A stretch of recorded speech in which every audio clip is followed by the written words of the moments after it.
Will they survive the ordeal? They? Our newly extended family, or soon to be.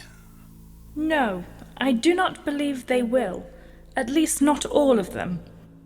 Who will pass the test? I need to know which one to invest in. This is not natural philosophy, Father. If you want specifics, you'll need to get Mother to read them in person. It appears that one of them will fall to their own foolishness. The Fool? This card would suggest a young man stands on the edge of a cliff. Without a care in the world, he's gazing upwards towards the sky and the universe, and is seemingly unaware that he is about to skip off a precipice into the unknown. So sad to see one go in such a way. Thomas Prideaux, you're standing in the study. Hawthorne holding his bloody hand done, leaning up against the wall, but it's across the room. Standing above Aldworth, who is pinned to the table with those 7 swords. The card flashes up in your mind. The card that Burrows was given. But it's not Burrows. It's Aldworth, and behind Aldworth is Mr. Stephen Jenkins, his eyes blazoning red, red veins reaching up over his face and down his neck, like as if there's some horrific internal fever controlling him, divining his actions. But when he looks at you, you can't fathom an emotion, you can't fathom a state. And he speaks to you. Dear brother, I'm so glad you could make it here before the wedding bells. Wedding bells, sir? What you have done to Mr. Aldworth, you fiend. The only bells you shall hear is the ringing in your ears. And Thomas is going to lunge at him to punch his lights out. Okay, let's have a brawl roll, please. Fantastic. Unfortunately, Thomas is not particularly strong. Okay. Or, well, it's a 43 over 25. That's a failure. Thomas, describe to me how you attempt to brawl against this horrific version of this man. I think Thomas is going to try and use the element of surprise. Jenkins standing there, effectively laughing at him, rubbing this success in Thomas's face. The red mist is going to descend on Thomas. He's just going to rush forward, try and push him over, try and land a punch somewhere on his chest. And although he probably manages to land a punch, the movement and the unpreparedness of it, it's ineffective. And it just bounces off his shoulder properly. And as you've said that, you run in, you attack, bounce off his shoulder. His arms seem to just wrap around you, almost crushing you in this intense grip. And you said you see the red mist as your anger descends. But now, Thomas, you begin to see red mist. His head cranes down over you as your head drops into the crevice of his arm, and he pulls that tight, almost holding you in this headlock. And as he looks down at you, you see his eyes not just red, but they are swirling red, and they are leaving this slight trail of mist, as if there is vapor coming from his eyes as he looks down at you.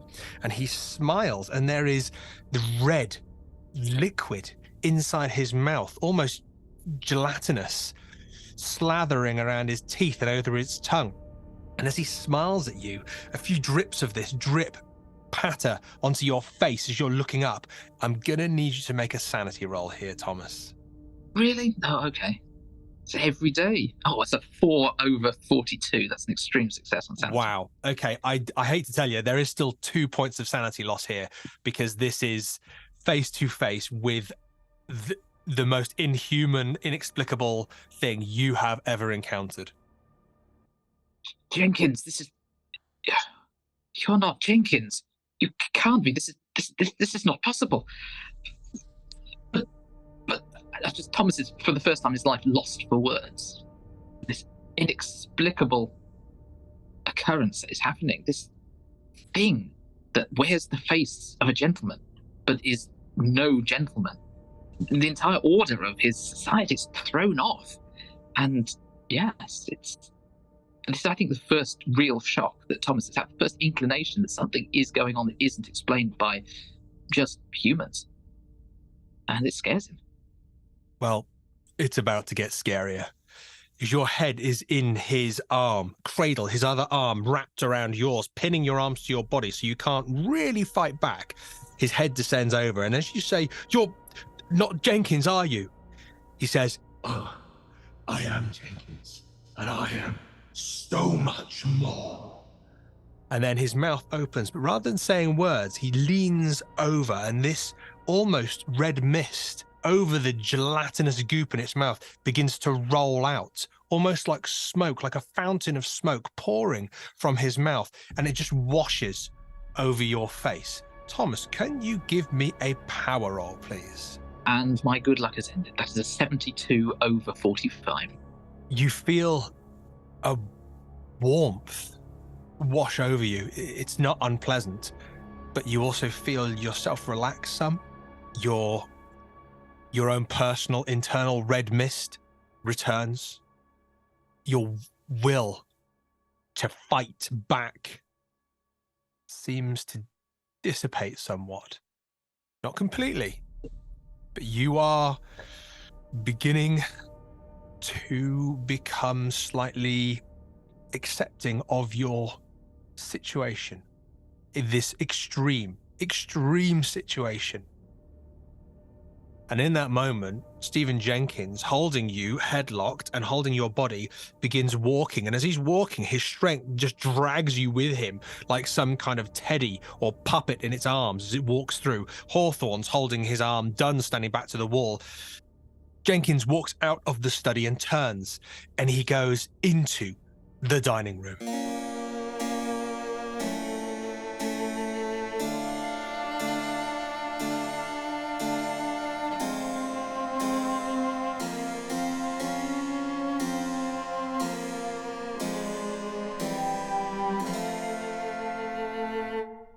Anastasia Prideaux and Reverend George Prideaux, accompanied by Charlotte Lambert and a Mr. Christopher Burrows. You blink once, twice, 3 times, and you realize you're sitting in rather comfortable surroundings, and there's a voice that speaks. Almost, it's an echoey voice at first, but then you realize it's someone talking about the weather.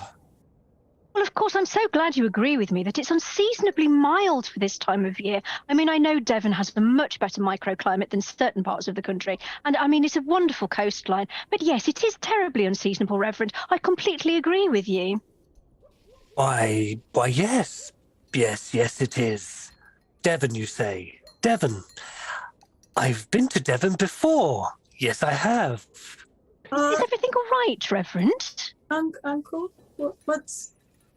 Anastasia, are you feeling the heat like I'm feeling the heat? Goodness, you'll have to excuse me. Lady... Lady Hawthorne? Oh, Yes? Lady Hawthorne. Oh, my, your unseasonable climate really is affecting... Is it affecting you, dear Anastasia? I'm confused. Pause on that note. I'm confused. Can Charlotte, Reverend George, Anastasia, and Mr. Burrows, could you all give me a constitution roll, please? Gladly. Let's do it. Okay. That is a hard success from the Reverend. Okay, And it's so... a hard success from Charlotte Lambert as well. Oh, my word. Okay. And Anastasia? I have a failure of 73 over 45. And you rolled twice? Mr. Burrows? I did inadvertently roll twice, but I'm going to take my first result if that's all right. And that's a 17 under 35. Hard success. Everyone's fine, not me. Okay, so Mr. Burrows, a 17 over 35. Mr. Burrows, I would say probably after Charlotte, you and Charlotte. Actually, no, you and Charlotte and the Reverend. All 3 of you, your eyes blink. They come into focus. It's almost as if you on a warm summer's day had just had that heat hit you and your head was heavy and your eyes closed and you dropped off for a second and you've just whipped your head back up, open your eyes, and there's that moment of realization. You're not in Prideaux Manor. You are in a dining room. A rather, I say dining room, it's not a dining room as such, actually. It's more of a lounge. And there are sofas, there are chairs. You can see in the far corner, there's a piano. There's even a harpsichord off to the side. And you can see a number of books over on the wall, covering one of the walls. It is quite a beautiful room. You'll also notice that there are 4 servingmen, one in each corner of the room, standing white-gloved and ready to react to the Lord and Lady at any given moment. You see the lady before you. She sits before you wearing the most opulent dress, obviously perfect for afternoon tea. And you see before you afternoon tea. You see that next to each of you is a saucer and a teacup with tea inside, strong tea, but tea nonetheless, and standing about a meter behind and just off to the side of this very opulently, beautifully dressed lady is someone you recognize. It's Lord Hawthorne. Anastasia, you take a bit longer to come to. You see this lady, you see your family members and acquaintances beside you. There's no Thomas. Reverend, you were saying something? Does this happen very often, Lady Hawthorne? There's unseasonably hot weather. I mean, down on the south coast, we're not too far from France. Oh no, I mean it's not a common occurrence, and I do find that the sea air here can be very bracing and invigorating. And I suppose coupled with the unseasonable warmth, I'm not surprised you're feeling a little flushed and flustered, shall we say. Please do have more tea. It's very restorative, obviously. I can imagine it would be. The Reverend looks around for somebody to serve him some tea. One of the white-gloved gentlemen walks over, grabs the teapot, pours it very professionally and well-practiced, and actually goes round to each of you and tops you up. Even Lord Hawthorne holds out his cup and has a top up, and then the individual returns back to being a wallflower, essentially ignorant of everything that's happening in the room. Reverend will take a sip of tea and say, Darjeeling? Yes, of course. Obviously, I'm quite partial to Assam, but yes, the Darjeeling at the moment, yes. It's better for the season, I find. More clarifying for the blood. I shall have to consume more because I say this weather has quite got the better of me. I was having, well, did you attend the funeral? Oh no, unfortunately, I'm afraid that a slight family matter prevented me from attending. But I do believe my husband was there representing. I do hope you were, my darling. It would have been terribly remiss of the family not to have a representative there. Yeah, I was there, Lady Hawthorne. Reverend? Indeed. I didn't think I'd spotted you in a crowd, but so the funeral has happened then. Yes, it happened. And he looks around and nods to the others, trying to sort of like instill that roughly when we are, where we are, and he'll take another sip of tea. Lord Hawthorne interjects. He sees this looking around the room. Yes, it happened. It was a very well-attended affair. Many of the townsfolk paid their tribute to Lord Matthew Prideaux as much as they should, but we had a lovely dinner. And I'm very gracious for the invitation to Prideaux Manor. Hosting you here is a delight, and we'd like to see you again here for a longer stay, an evening. But I'm afraid, my darling Lady Hawthorne, I must ask that you forgive me. Burrows? Yes, sir. We must talk business in the other room. Momentarily, I assure you, my dear wife. Miss Anastasia, Miss Lambert, if you'll excuse me, I'm just going to borrow Mr. Burrows just for a moment, and then I'll bring him back in one piece. I promise. My darling, you do promise not to monopolise his time, though, don't you? You know me. Of course, I'll bring him right back. I just need to have a quick word about his future. Indeed. How's your wrist, old chap? I'm sorry? Oh, perhaps it was Lord Dunn who injured his wrist. This weather, ignore me. Don't worry at all. And he looks down and stirs his tea.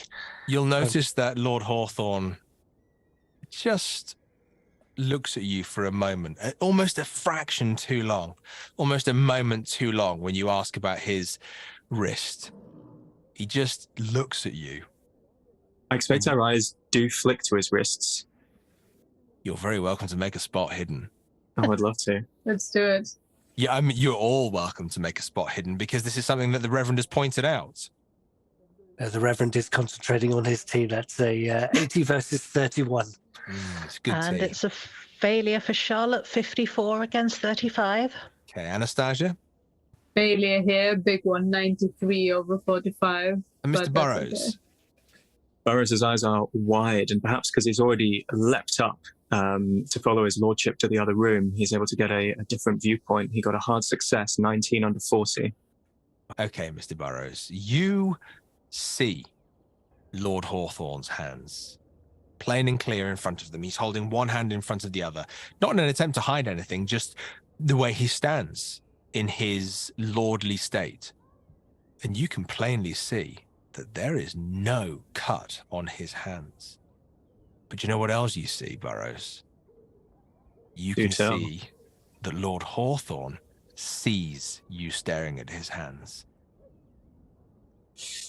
Oh dear. And he looks at you, and the very slight smile that he had, oh, that goes. And then in a very commanding but polite manner, Mr. Burrows, if you'll accompany me to the drawing room, we should talk business. And as I said, we shall address your future. Yes, sir, of course, sir. Delighted. And Burrows reaches for his teacup and saucer to bring them with him. And then as he picks them up, they just tinkle, tinkle, tinkle, tinkle, tinkle, shake, shake, shake, shake, shake. And he puts it back down on the table very quickly and puts his shaking hand back in his pocket and follows his lordship out of the room. And they go out of the room. You can see that one of the white-gloved serving staffs runs over to the door, opens the door. Lord Hawthorne and Burrows leave. The door is closed behind them. And Anastasia, Reverend George, and Charlotte Lambert, you are left with Lady Hawthorne. Uncle, where was Thomas again? Why was it that he couldn't join us? Thomas went. I'm sure he'll be with us shortly. I think he. Yes. You've forgotten that he's taking a tour of the spa. Yes. Yes, don't worry. He's perfectly fine. He's having a guided tour of the spa. Obviously, I can see now that the funeral was a very taxing affair for all of you. And I really do feel that you would benefit from a little stay, at our pleasure, taking the waters, relaxing, recovering, being reinvigorated by that wonderful sea air that we have here in Kingscombe. But no, don't worry about Thomas. No, Thomas is fine. He's just gone ahead to see the facilities, to check them all out for you. I'm sure he'll be back soon. Oh, well, that's very kind of you, Lady Hawthorne. The journey and the funeral, it was distressing. Charlotte's hands are kind of clasped so tightly in on each other that if she wasn't wearing lace gloves, you would be able to see that her knuckles are absolutely white. And she remembers she was holding a note. She was. And where is it? Where is that note? And she's trying to remember. It's not in her hand. It's not. It's not. And then her eyes are looking for Philippe as well. You talking about trying to remember there, Charlotte. You're trying to remember. Can you give me a power roll, please? I can. Here we go. That's a horrible failure of 80 against 55. Oh dear. Okay. It begins. It begins. Again. What we're going to do is find you, Charlotte. Not now.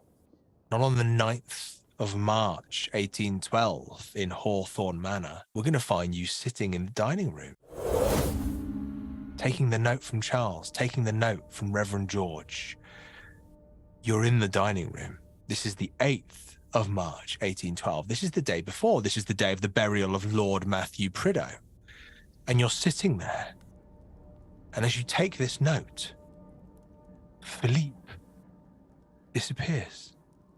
You're holding this note in your hand. The note says, "You are done." And the note shimmers in your hand. And now it says, "You are done." Charlotte, you are a day before. What do you do? Charlotte looks down at the note, and then she looks away from the note and looks at it again. And it's still 2 notes. It's like almost like they're kind of superimposed one on top of the other. It's 2 things at once, and she just can't make any sense of this. And then she looks at the Reverend, who said, "You are done," in his note, as in you are over.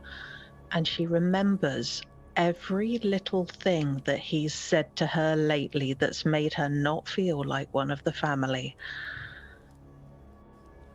And she just does not know what his game is. What, can she trust him? Probably not. Reverend George, you are there and you are seeing Charlotte holding this note and looking at you. There's clearly a thought process going on. Reverend George, you can see that Anastasia and Mr. Burrows, well, are they talking? Are they whispering? They don't look too well. They're almost slumped into each other. Miss Lambert, I see you have read my note. Please do not be alarmed. I think you'll agree that this is a very trying time for all of us, and some of us are coping better, and some of us are not. I hope you will remember what I said to you this morning, that you are part of this family. And if you need a little break, if you need some support, remember, I am a man of the cloth, and that is precisely what the church is all about, providing some time. I am quite well, thank you. I am very well indeed. I appreciate your offer, but I assure you I am fine. I do not need any help. And she tries to sit back down again and look calm, and she isn't. Philippe still in the room with us, Miss Lambert? As you ask if Philippe is still in the room, you hear something heavy in the next room, almost falling, dropping, almost as if something, a desk, a wardrobe, a cupboard, something has been knocked over. And then you hear the most horrific voice echoing through the walls. And the voice almost growls and screams at the same time, saying, "Where's my bride?" Did you hear that, Miss Lambert? I can tell you, Reverend and Miss Lambert, you hear it loud and clear. It's not a listen roll. It's not a did we hear that? It reverberates around the entire property, let alone in the next room. The Reverend mops his mouth and stands up and says, "If you excuse me, I think I should check on Thomas." And he walks towards the noise. Can I ask Anastasia and Mr. Burrows to give me a constitution roll? Because this is a noise that ripples. This isn't something that's just some normal person just shouting, saying something or other, just calling out. This is a significantly preternatural, horrible experience. And we're napping, and that's okay. Oh, yes. Yeah. It's 82 over 45. Failure in Constitution. So what I would say is that doesn't dictate that you are still unconscious. What it dictates is that you come to from this horrific noise, but you feel terrible. You're feeling the effects of something. There is something wrong. There is something that has put you in a real, and I'm going to say it, disadvantage. Obviously, we know what's coming on your future rolls. Reverend and Charlotte, could I ask you both to give me a Constitution roll as well, please? Absolutely. Of course. That's a really horrible failure of 98 against 40. So that's a fumble. Oh my word. Yes. Okay. Ouch. Oh dear. And I believe we had the Reverend's listen fumble in the last episode as well at the end of season Certainly 1. did. The dice are unkind. And but they're so good at telling stories, aren't they? And his Constitution roll is 61 versus 60. Okay, so that's a failure as well. So it is a failure, but only just. Reverend, you feel queasy. You get up from you dab your mouth, and as you get up from the table, there is a moment you feel woozy. You've talked about this before. You suspected something with Miss Lambert and the salt water and her dress. It wasn't a miracle. It wasn't an act of God. She must have been spiked, drugged, perhaps. And you are feeling woozy, Reverend. Miss Lambert, you attempt to stand. You shake. You drop, slamming partly onto the table and into your chair, and then you drop with your head between your knees. The color just drains from you, and you feel like you are going to either pass out or throw up or both. But all of you are feeling the effects of something. Vision is blurred, sound is distorted, and your reactions are slower. And then you hear Thomas. We find ourselves back in Hawthorne Manor with a cup of tea in hand and chatting pleasantries with Lady Hawthorne on the 9th of March, 1812, a day after Lord Matthew's funeral. Lord Hawthorne is in a different room with Mr. Burrows. Burrows, sit down. Yes, my lord, yes. You are an apprentice to Aldworth, yes? That's right, sir, yes, and I'm quite proud of it. Very good. Just looking at your transcript here. You've not been with Aldworth for very long, have you? No, sir, you're quite right, not too long.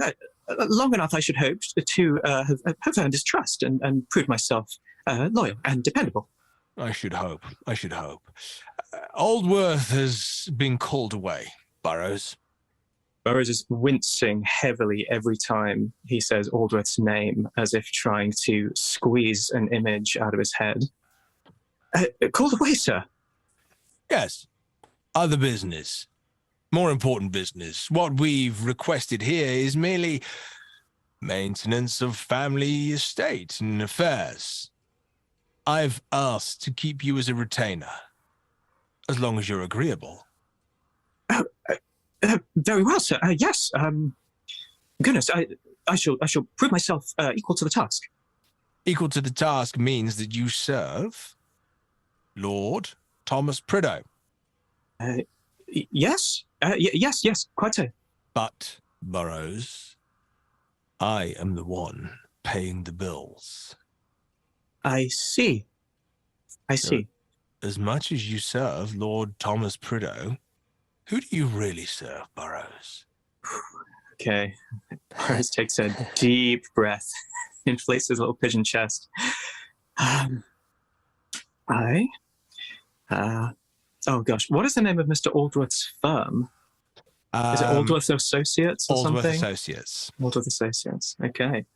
Then he squeezes his fists. My lord, I, to the best of my ability, serve Aldworth Associates to the letter and spirit of the law.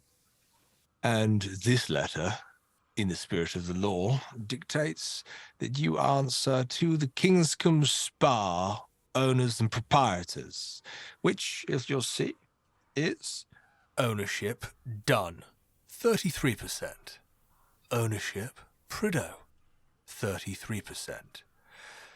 Ownership Hawthorne, 34%. You're employed by the Kingscombe Spa, yes? I see. And since I hold the majority shares in such business, you're employed by, well, me. Does this all appear to add up in the little lawyer brain of Christopher Burrows? You're welcome to make a law roll. I'd love to. Maths 101 roll. Make a maths roll. Let me see. Oh, I have an 80 in law. Blimey.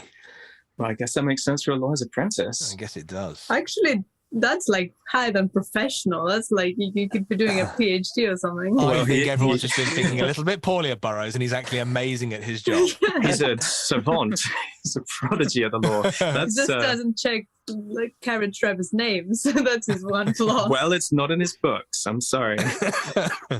That's a 51 under 80, so that's a regular success. And with a regular success, Burrows, you do recognise that you are employed by Kingscombe Spa as a company, essentially. And as a company, it seems, I would say with your success in law, it seems unusual that these lords are, I suppose, incorporated, that they are in business, because it's not something that this level of the hierarchy, especially the ton, would do. But regardless, the law would dictate that because you are employed by the Kingscombe Spa, you are there answerable to the three beholden owners of the Kingscombe Spa, and by proxy, Lord Hawthorne, who has the majority share. All right. Well, Mr. Burrows is not about to make waves for Aldworth Associates. So he gives a little nod. Quite, sir. I believe I understand the situation. Excellent. Then you won't mind handing over your notes. My notes, sir. He reflexively almost goes to pat his pocket, but manages to stop his hand. I instructed Aldworth to instruct you to make notes on the Prideaux family upon their journey to here, so I knew what to expect. And since my employee and your employer, Mr. Aldworth Esquire, isn't here to ask you for those notes, I feel that I am privileged to do so myself. So, Mr. Burrows, I don't like to repeat myself, but I will ask once again for the notes. Forgive me, my lord. Yes, of course. I have with me only my pocket notebook. You see that it's quite rough, shorthand. But if you'll allow me to return to the office, I can pick up the manuscript I was preparing for Mr. Aldworth. Ooh, is that true, Burrows? Is that a reality, or is there something else going on here? Is there no? Don't answer that. Is there something you'd like to roll? And you can tell me if there's something you'd like to roll. And you're welcome. You don't have to tell me. I completely appreciate your agency in this, but if there is something, a charm, persuade, fast talk, whatever you'd like to do here. Yeah. To be honest, I would like to roll jump. Legally. I think we're going to go with a persuade, but it's probably as much because he's a little bit ashamed of the scruffiness of the notes in this notebook as much as anything else. He's only got a 30 in persuade, so let's see. Oh no, that's an 89. Rather than reacting straight away, I'm just going to have, I'll tell you what I'm going to have Hawthorne roll, Lord Hawthorne. I'm going to have him roll psychology. That seems fair. Just so you know what it is I'm rolling, rather than me randomly just going, and this happens. Okay. He does get a gauge of you, and I'd like you to tell me what that gauge is. You've mentioned that your scruffy notes, and please, if this isn't the case, you tell me, but is there something else going on there as well? He's been visibly wincing I guess, with progressively less intensity as he gets a hold of himself, every time Aldworth's name is mentioned, and there's a little bit of a tremble to the hands and to the lip. He's clearly wrapping his head around this new situation, this new sort of direct superior that he has to report to. But he seems perfectly submissive and willing to do as is told. But he's probably keen both to do the best job he can and genuinely get hold of that manuscript he's been preparing in longhand for Mr. Aldworth, but he wouldn't mind also popping back just to see if Mr. Aldworth's in, if he could maybe check the situation with him, just to have 100% clarity. So he reads all of that from you and nods. Very good, Burrows. Remember, you are still an apprentice to Aldworth, and Aldworth works for me. There is a reality here, Burrows, where I could sponsor your apprenticeship. It's what we call in our certain circles as fast-tracking. Now, would I be wrong in thinking you would like your own firm in the future? That is indeed my fondest ambition, sir, yes. Well, Burrows, if you stay loyal, I can safely say, as an investor in people, and I'm not interested in the business side of things, it's people I'm interested in, those that can benefit me as long as I can benefit them. Burrows, you seem like the type. Every other day, I expect a report. Yes, sir. A report on detailing... what would you like, sir? Miss Anastasia, Lord Thomas, and Reverend George. Where they go, who they speak to, what they speak about. Whatever you can regale me with, Burrows. Purely from a protective stance, you understand. It is my responsibility as a ruling member of this community to look after the new Prideaux and make sure that they fall in line. You understand me, don't you, Burrows? Perfectly, sir. Yes, you naturally have the best interests of the community of Kingscombe at heart, and these are indeed new arrivals, and I'm sure they have, I'm sure they will appreciate your understanding and support as they become part of this beautiful town. Of course, sir, every other day. Every other day. You can leave your report with one of my footmen and they'll bring it to me. Certainly, sir. And to avoid any... I hate to use such a dirty word. Suspicion. Have one of the Prideaux footmen bring the report over, rather than you. Very well, sir. Yes, I shall pay particular care. And obviously, Burrows, this goes no further. Naturally, sir. Of course. Attorney-client privilege. Indeed. Well, we shan't leave Lady Hawthorne too long. Before we know it, she'll be reading tea leaves in there. Come on, Burrows, let's get to it. And he gives you a slap on the back and kind of marches you back into the room. Before they arrive, though, back in the room with Lady Hawthorne and Anastasia and Reverend George and Charlotte Lambert, what is happening? The Reverend watches Lord Hawthorne go and turns to Lady Hawthorne and says, "You must be very proud of him. He's a jolly business, isn't he?" Oh yes, I'm immensely proud of my darling husband. He's done so much for Kingscombe and regenerating this town and really putting it on the map. I mean, obviously there's quite a lot of competition from various spa towns, but I do think that with my husband's leadership, Kingscombe has really established itself as the place to be seen this season in terms of taking the waters. I do hope that you will take advantage of the opportunity to take the waters yourselves. They are most invigorating, and I do really think that, obviously, given your slight flusteredness, I think that they will be remarkably restorative for you and for Miss Anastasia and Miss Lambert as well. You're all looking a little peaky, shall we say? And I, I really do think that just some time, some rest, just to recuperate, to recoup your thoughts, regather yourselves would be most therapeutic. I am, excuse me, I'm feeling a bit unwell. Anastasia puts down her tea, refusing to look at it, and then says, powder room perhaps? Need to refresh myself, swiftly.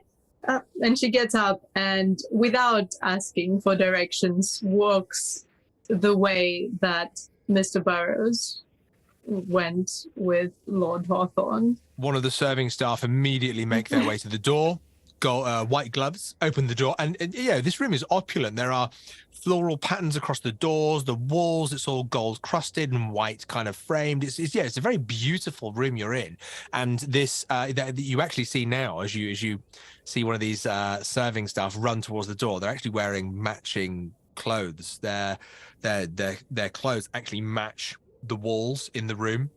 And this gentleman runs forward. Yeah, exactly. He runs forward, opens the door. Everything comes in cycles, and opens the door for you and allows you to leave. There's no resistance. Anders, just please make sure that Miss Prideaux actually is heading in the right direction. Of course I will, Mom. And Anders steps out of the room with you, Anastasia, and gestures with an arm open down the corridor. Milady, the powder room. Did I pass outside of where Burrows is with Lord Hawthorne at all? Could I have listened? Give me a luck roll. Let's see if you're exiting the room at the same time that they are entering back into this I suppose, drawing room. That is a hard success with a 14 over 64. Wow, hard success. Okay, you step out of the room, you hear Anders say, "Milady, this way to the powder room." And you see across the hall, a little bit further up, down the corridor, not the direction you're going in, but you see the door open. You see Lord Hawthorne walk out, and you see Burrows scurrying along behind. Okay. And Lord Hawthorne sees you. Miss Anastasia, not leaving so soon, I hope? No, not at all. Excellent. We are going to have another sip of tea, and I have quite the, shall I say, entertainment for you. Don't be long. Does Burrows look terrified? Burrows, you look terrified. Burrows is going through a lot. I would say he's probably twitching. So I think by degrees, it's a little bit like a stop motion animation. He goes from a moment of sort of inflated pride and like eyes shining with hope and self-satisfaction. And then the next moment, he's like shrinking and wincing like he's trying to suppress something. And then just back and forth, back and forth. If she can, Anastasia would like to briefly meet his eyes. She can try. They're all over the place. No, they're all facing in all different directions, all 17 of them. This is another one of our homebrew rolls, eye contact roll. Let's go for it. No. So I don't see why not. I think narratively there's an absolute reason, as long as Mr. Burrows is happy to, that you are able to catch each other's eyes.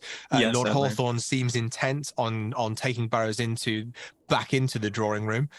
So you are absolutely welcome to have a moment of eye contact or whatever else between you. It's okay if you don't want to. I'm not going to pressure for eye contact. No, I'm on board. In fact, I would say the Burrows, upon seeing you, probably starts for a moment. He probably avoided meeting your eye earlier when he was just sort of staring into his teacup. But now it's like a flash of the last time he saw you. Oh, on that comment, a flash of the last time he saw you. Beautiful. Burrows, can you give me a power roll, please? Oh, delighted. Ooh. Oh no, It's a fumble, isn't it? that's a 98 over 40. One. A fumble. Oh, Fumble just town. dice. Thank you. Well done, Ouch. dice. Welcome to my world, Howl. Exactly. Mhm. Yeah. Should we talk about season 1 for Charlotte Lambert? Mr. Christopher Burrows, you make eye contact with Anastasia, and she looks at you. You look at her. You know that every time that Aldworth's name's been mentioned, you've been flinching. You don't quite know why, but you've been flinching. It's not just his normal state of reparation that he has with you. It's just this reaction that you've been having. But then when Anastasia catches your eyes and you blink, your eyes open. You are not in the corridor of Hawthorne Manor on the 9th of March, 1812. You are sitting up. Anastasia is sitting before you. But what's strange, Mr. Burrows, is that you recognize that this is yesterday. This is the 8th of March, 1812.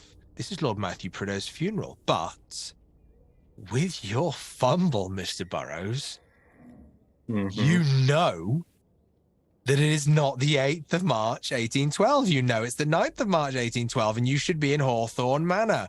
What the hell are you doing sitting with Anastasia on the 8th in Prideaux Manor whilst Reverend George is standing up?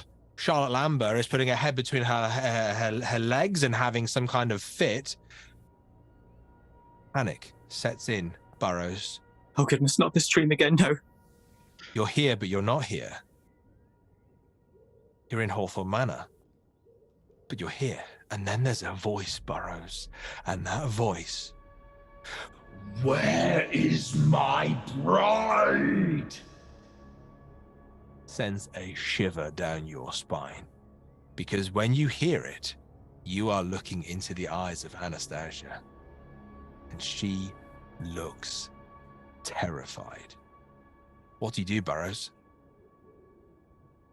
I meet her terrified gaze with my own, and he's just muttering semi-coherently, "No, not again, it can't be, not again." And he's gonna stumble up, feeling that same swaying nausea, that same pounding headache, and he's gonna stagger over to where Thomas Prideaux has opened the doors to the next room. And as you stagger over to where the doors are open, which is quite wonderful, Mr. Burrows, because the door leading to the room, the private room that Aldworth and Hawthorne and Dunn were having a private legal conversation where Thomas went to check and make sure everyone's okay, that door to that room where the window smashed that Charlotte heard, that door slams open. And before you, you see a horrific sight, Burrows. You see Lord Thomas Prideaux in the arms of a man that is burning with red eyes. His veins stretched across his face, flaring with red. There is red foam pouring from his mouth, dripping onto Thomas, and he is dragging Thomas around like he is some kind of rag doll, and he steps before you and says, Where is my bride? Can you make a sanity roll for me, please, Mr. Burrows? Yes, I think I will. That is a 60 over 40 failure. So I'm afraid this is a 1d6. Okay. This is, you are One seeing. hell of a fumble. Oh, absolutely. Because you've fumbled, you've looked into the eyes of Anastasia, and we'll get back to your particular ship with Anastasia, your relationship status with Anastasia. That I'll allow you to update us on that, or perhaps Friendship. Anastasia, friendship. And you've left the room. Remember that you are feeling woozy. You're feeling drugged. You step out of the room and you see Thomas being dragged along, almost kind of terrified in his eyes, and holding him almost in a headlock is this man. Red eyes, red veins, red foam spilling from his mouth. This is terrifying. What did you roll, Burrows? That was a 3. You lose 3 points of sanity. And then with Thomas in his arm, this man steps towards you, his free arm reaching out for you. And you take a breath, a deep breath. And once again, you're in the corridor of Hawthorne Manor, staring into Anastasia's eyes as Lord Hawthorne walks into the drawing room. Burrows, come on. My wife has got the most wonderful little entertainment piece I'd like you very much to see. Not that I ask you to do it, Burrows, but I very much want you to see how this plays out with, well, I'll let my wife make that decision. I think Lady Hawthorne has more fun choosing her participants than I do. Aw, come on. Anastasia, where do you go? Do you go off to the powder room? Yeah, first of all, if we meet each other's eye gaze without Lord Hawthorne looking, when he's like opening the door, she's gonna nod no to him and then walk into the water closet. So very much hiding this reaction, are we? From Lord Hawthorne, yes. But doing it to Burrows. Burrows is going to attempt to hide his reaction, but as he flashes back to the present, he definitely sputters a bit and leans against the wall for a moment. Is there a stealth roll in this? Is this just a narrative device? Help me, Anastasia. Help me, Burrows. I mean, I'm specifically waited for him to be opening the door, so unless he's going like this, and then... No, you did absolutely. I think that's a fair. I think that's an absolutely. It was a very brief moment. I'm not sitting there for like 30 seconds going like. Yeah. No, you're fine. Burrows is having a moment though. Yeah, Burrows. But Hawthorne is in front of you, Burrows. He's leading the way. He's not going to walk behind Burrows. Burrows is a man of industry. He's a bloody, he's a step away from commoner. I mean, lower class, not even commoner. I mean, he's industry. He's nothing really. And who cares if he stumbles as he walks? He wasn't educated properly. Let's be honest. He's probably going to stumble as he walks because he probably doesn't know how to walk because he's not one of us. Yeah, bad blood.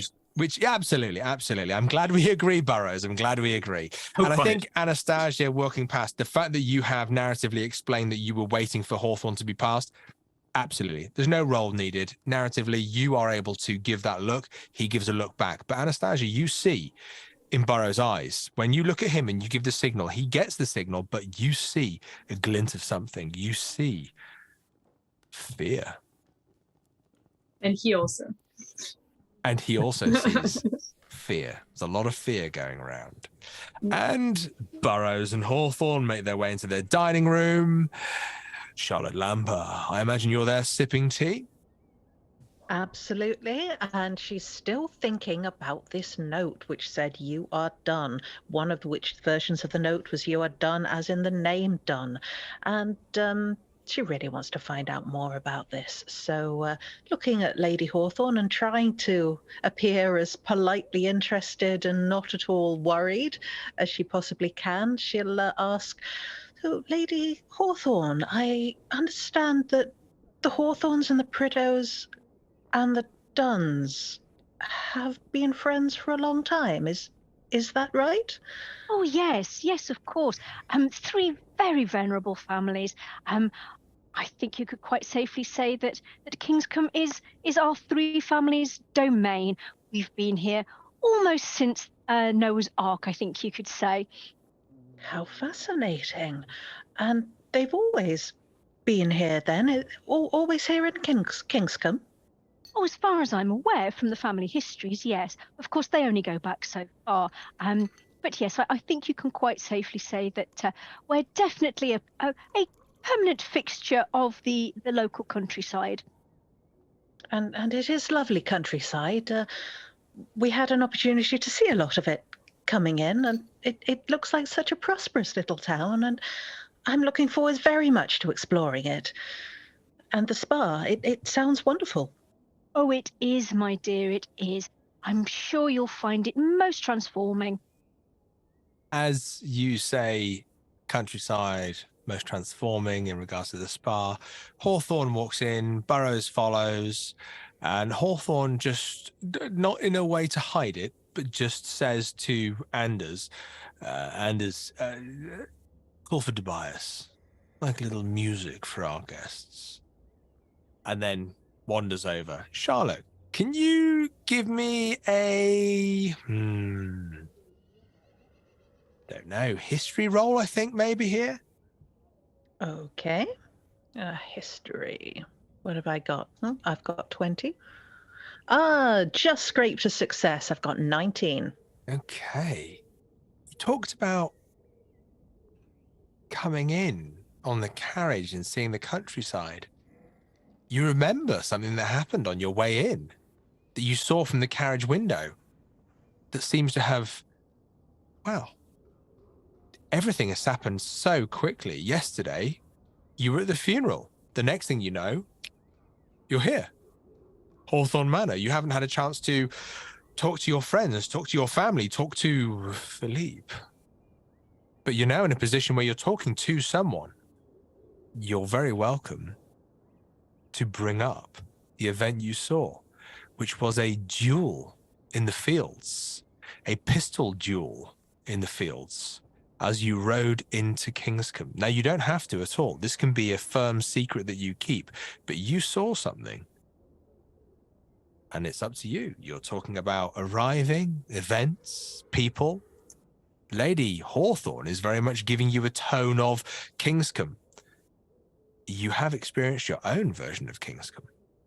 It seems a very peaceable town, a place where everybody would be lucky to spend a few weeks, but we did see something a little out of the ordinary coming in on the carriage. 2 gentlemen, a duel, out in the fields. Goodness, how unusual. I haven't heard of anything like that. Are you quite sure that it was a duel, that it wasn't just 2 young bucks having some sport together out on a hunt? Of course, it might have been. You know what young men are like, all hot-blooded young men. I suppose I could be mistaken. No. What's that, my dear? You weren't mistaken, Miss Lambert, and my lady, I apologize. Palmer, the previous mayor, you remember his absence? Yes, my dear. I did wonder what had happened to him. His performance in Lord Matthew's funerary arrangements was substandard, to say the very least.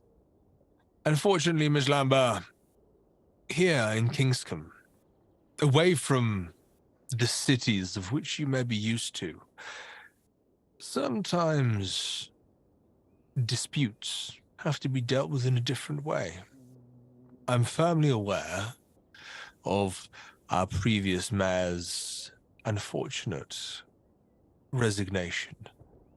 But the good news is, Mayor Goff is in place, and he is, I can assure you, Miss Lambert, a fair and generous mayor that will see the ruling families of Kingscombe to a place where we can best support everybody within this community. And this is a community where, Reverend, I'm sure you can appreciate, miracles happen.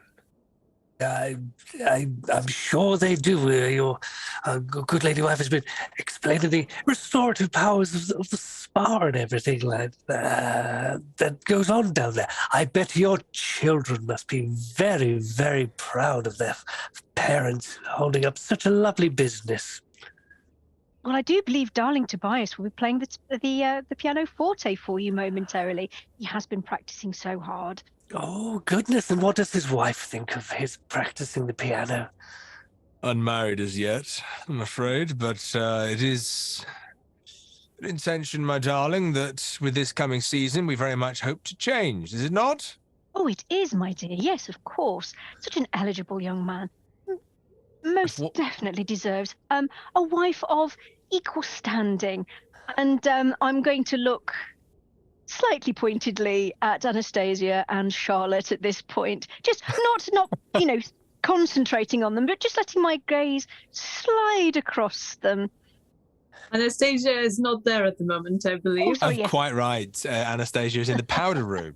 Unless, of course, you choose that particular moment to come back into the room and or a get very caught by Lady pointed Clara's look at her empty chair. Oh, yeah. Very pointed look at her empty chair so that the Reverend knows. Yes, let's go for the pointed look at the chair. That's so much more. And our daughter, unfortunately, Reverend, as much as miracles happen here, and at this point you see Lord Hawthorne, he pops a hand on Lady Hawthorne's shoulder, and you can see that there's a very affectionate, intimate, just kind of squeeze. It's a communication between the two of them. He says, unfortunately, our daughter is not physically able to enter society in that way, and we have very much come to terms with this, and we can provide her everything that life has to offer her in the best possible way. But it is our son Tobias we very much rely on to see this family to where it needs to be. I'm sure Tobias is a chip off the old block, as they say, and I shall remember your... sorry, I didn't catch your daughter's name to remember her in my prayers tonight. Lily. Lily. And all the while he's speaking, I've taken a very beautiful lace handkerchief, and I'm just very demurely dabbing my eyes. What a pretty name, Lily. Indeed.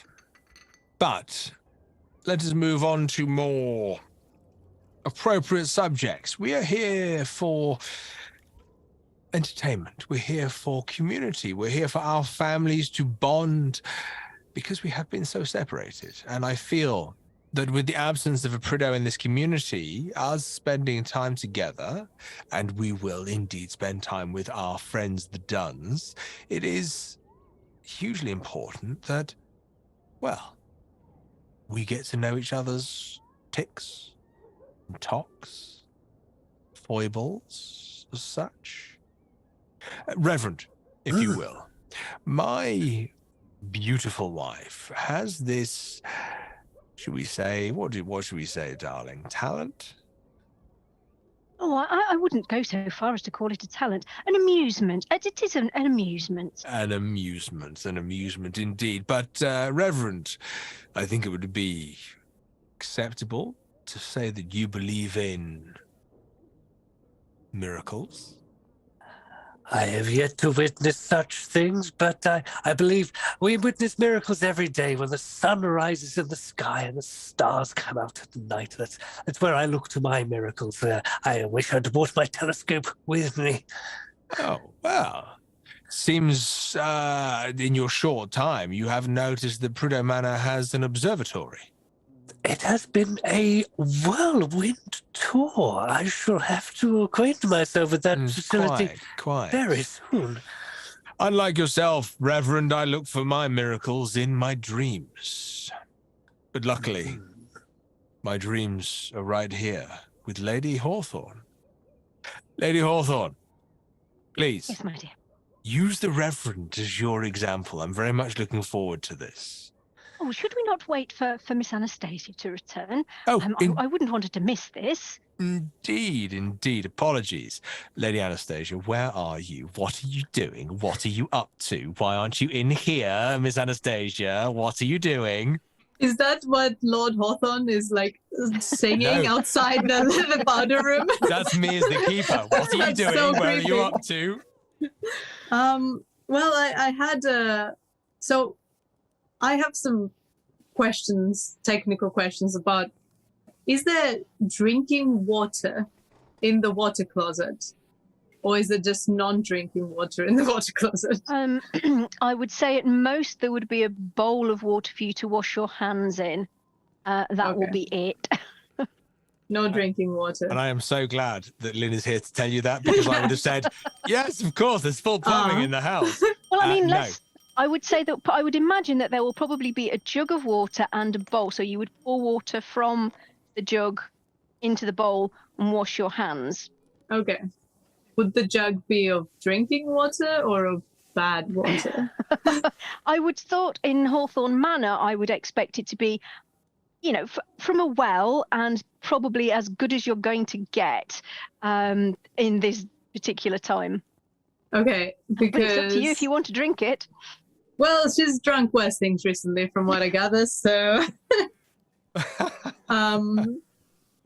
Drink the water. Drink the water. Anastasia is remembering how ill she felt last night and how ill, everything's made her. She's remembering how she feels. She's remembering. Give me a power roll. It's time. I have tried to go to the bathroom, and I've had two sequences. It's a long way. It's a big manor house. Let's have a power roll. That is a success. The first success of the day with 57 over 65. So, and please, investigators, remember that even though this is Anastasia's specific perspective of the events of yesterday, you are in this perspective. So it's Anastasia's perspective, but you are in control of your people. And let's see what those people do. Anastasia, you raise your head. Your head feels heavy. There is something not right. Something you have drunk, eaten, been close to. Something has affected you. You raise your head and Burrows is before you. Your head drops again, heavy, heavy. You raise it one more time and he's halfway to the door. He's on his way out of the dining room. You see the Reverend sitting at the head of the table, dabbing his face and standing up. You see Charlotte putting her head between her knees. She looks like she's about to throw up or pass out. And you hear a voice out in the corridor in front of Mr. Burrows. Where is my bride? What do you do, Anastasia? Anastasia whimpers and looks around for a way out. The dining room itself is a closed room. There are a couple of windows, of course, but not many. And they're at the far end of the room, and they're not open. But without a roll, you're pretty convinced if you were able to throw a chair or something substantial through said window, you could arguably, dangerously make your way through the window. But apart from that, the only way out of this room is through the doors that Mr. Burrows is currently standing on the other side of. It's not that you can't get past him. He's a few steps out into the doorway. He's out into the hall, and you can see the back of him facing whatever it is that has just spoken, and you can see the rigidity of his form. He walks out there, but then in that moment when that voice speaks, you can see his entire body turn solid. Is it defensive? Is it aggressive? Is it through fear? It's up to you if you'd like to make a roll to find out, or if you'd like to just act. It sounds pretty interchangeable, to be honest. At this point, I'm not going towards that voice. And when people talk about pride, they're usually referring to me. So I'm just not happy about that. Are you sure? There's someone here who'd be very excited to see you, I think. Yeah, I bet. It could be a wonderful wedding. So wonderful. So beautiful. So are we on the ground floor? Yes, you are. Okay. Yeah, let's break that window. Oh, God. Okay. So can you explain to me what it is that you're going to try and do? I'm happy to grab... Anastasia is feeling really ill, so she can't think very clearly. She doesn't know exactly what's happening. She just came to and then heard this threatening voice, saw Burrows cower, and her fight or flight kicked in, and she's smart enough to know that fight is not the answer here. So she looks around for a way out, sees the window, knows we're ground floor. So I guess in the first instance, she's going to try and open the window without breaking through it. If it doesn't open, then she's going to try and break through it. Okay, you run up to the window and you try, and unfortunately it looks like some silly bugger has painted the window shut. This has been a trap. And you do, in terms of your recollection, you remember that Prideaux Manor potentially, if you looked at the dates of Lord Matthew Prideaux, I know it's confusing and no one seems to have put those dots together yet, but this manor house could have been empty for some time. Yeah. So she can use a heavy candle holder, metal, or a chair, or whatever is like. I think it's fair to say whatever you'd like to throw. I think it's fair to say that you're able to see it and use it. Can you give me a strength roll, please? The Reverend will see Anastasia picking up the chair and say, Anastasia, what are you doing? Absolutely. Reverend, is there anything else it doesn't matter how crazy things are around us. He's always criticizing what I'm doing. You're making a scene. Well, the Reverend's clearly heard someone saying, where's my bride? He's found his calling. There's a wedding about to happen. And Anastasia's trying to throw a chair through a window. Surely this is outrageous. Should I roll strength? Yes, please. Okay. She's a small girl. She's just trying her best. What's the roll? A 79 over 45. You pick up this rather heavy chair, and the problem is that it's very heavy. It's a very thick wooden framed with a very kind of leather pinned down cushion. So it's actually quite heavy in itself to actually lift up, but then to throw it as well, there's an additional weight to it. And then there's the painted down window frame. Now the window itself is just a window. So chair up, okay, throw it, and you throw it. It hits the window cracks. There is a crack that runs through the window, but the chair just boom, boom, hits the floor. Probably falls on my foot, knowing my luck, but... if you fumbled, you'd have a broken leg right now, but you didn't. So you see the chair hit the floor. Charlotte looks up. The Reverend is looking at you with... Reverend. He's just confused as to what are you trying to do? At which point, Burrows, can you give me a dodge roll, please? Oh no. Back in the past. If I die in the past, do I die in the future? I'm confused. Oh goodness. I've only got a 20 in dodge, so yeah. Okay. So don't worry too much, Burrows. This isn't your fatal moment, because what would be the fun in having that going quickly? Burrows, Mr. Stephen Jenkins, who has these fiery red eyes. You can't see any white in his eyes. You can see his black pupils. You can see this red foam pouring from his mouth, dripping down his chest, all over.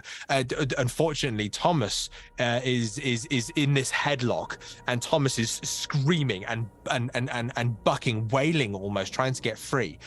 He's very much alive, but he is being dragged along. Burrows, in this moment, Mr. Jenkins just slams a palm into you and knocks you down the corridor. I'm going to ask you to give me a 1d4. And I'm going to ask you to half it, please.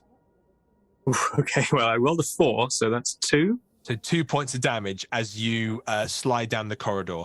And then Stephen Jenkins steps into the room where the Reverend is, where Charlotte is, where Anastasia's throwing a chair at the window and cracking it, and just says, "My dear, it's about time I got down on one knee."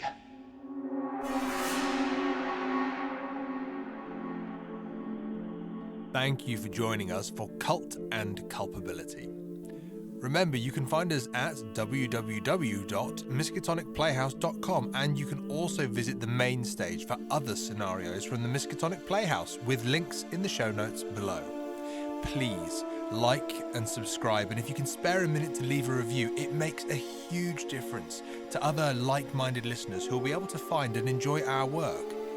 Until next time, when the curtain rises again.